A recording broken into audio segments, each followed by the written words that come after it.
Այսօրվա մեր թեման կրկին տոպն է, ինչու կրկին, որովհետև շատ են հաճախ հնչում հարցեր, ինչու է տոպը խամրում, տոպը ընտրեք որակով,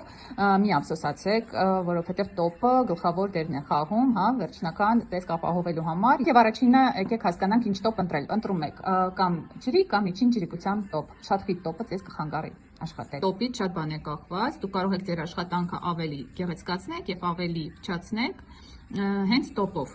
Դրա համար ամբողջական շարժում կատարեք, սկսեք մաքսիմալ խորը տոպը, բակավոր պազուխաների հատվածում նույնպես մեծ ուշադրություն դարձրեք տոպին, վերևից ներքև տեսնում եք ամբողջական շարժում արեք, կեսից միքսեք, նայում եք, որ լույսի արտացոլանքը հստակ լինի, ալիքներով չլինի, զիգզագով չլինի եւ կարող ենք անգամ թեքել, մի երկու վայրկյան պահել, այսինքն խաղացնել մատիկը, նոր դնել, չորանալ, թեքնեմ, աշխատեք 1-1 մատիկ, դա ձեզ թույլ կտա մաքսիմալ հարթ սկսել տոպը եւ վերջում չորացնում ենք 3-ից 4 րոպե տոպը, ինքը այդպես շատ ավելի լավ կպահի իր փայլը։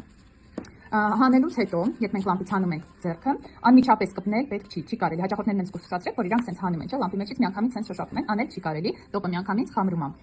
Ձեզ խորհուրդ, սպասեք 2 րոպե, նոր անցեք արդեն յուղ կամ կրեմ քսելուն, հա։